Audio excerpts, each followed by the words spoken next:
আপনি কি কখনো ভেবেছেন 10 বছরের মধ্যে পৃথিবী দেখতে কেমন হবে?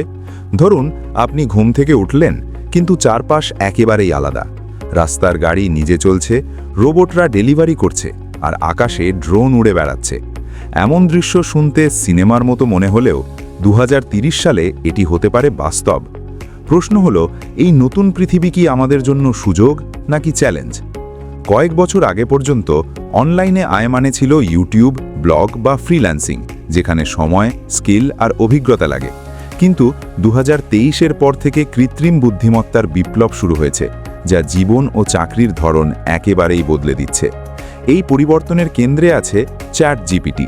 এটি শুধু প্রশ্নের উত্তর দেয় না, বরং কন্টেন্ট তৈরি করে, আইডিয়া দেয়, এমনকি ব্যবসার প্ল্যান পর্যন্ত বানিয়ে দিতে পারে। কিন্তু সব এআই ব্যবহারকারী সফল হয় না, কারণ শুধু টুল জানা যথেষ্ট নয়।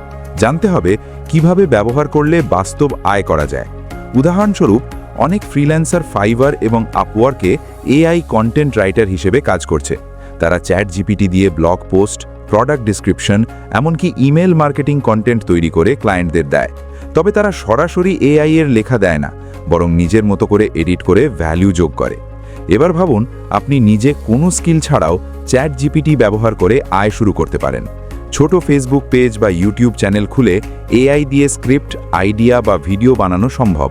অনেকেই এখন ফেসলেস ইউটিউব চ্যানেল খুলে মাসে $1000 পর্যন্ত আয় করছে, কারণ এখানে মুখ দেখানোর প্রয়োজন নেই, শুধু কন্টেন্ট গুরুত্বপূর্ণ।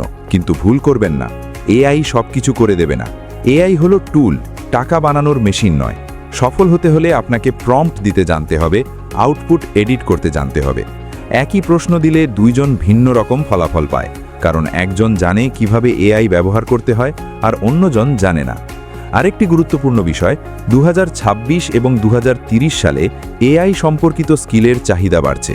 যারা এআই ব্যবহার করতে জানে তারা শুধু আয়ের সুযোগ পাবে না, বরং কেরিয়ারের দিক থেকেও এগিয়ে থাকবে। তাই ছোট থেকে শুরু করা সবচেয়ে ভালো। প্রথমে নিজের জন্য কন্টেন্ট বানান, তারপর ধীরে ধীরে অন্যদের সার্ভিস দেওয়া শুরু করুন। শেষে মনে রাখুন, এআই কখনো মানুষের জায়গা নেবে না, কিন্তু যে মানুষ এআই ব্যবহার করতে জানে সে অন্যদের থেকে এগিয়ে থাকবে। এখন প্রশ্ন হলো, আপনি কি শুধু দর্শক হিসেবে থাকবেন, নাকি এই নতুন সুযোগকে কাজে লাগিয়ে নিজের আয় শুরু করবেন? আপনার কি মনে হয়, 2030 সালের পৃথিবী কি মানুষের জন্য আশীর্বাদ হবে নাকি নতুন চ্যালেঞ্জ? নিচে কমেন্টে আপনার মতামত জানাতে ভুলবেন না।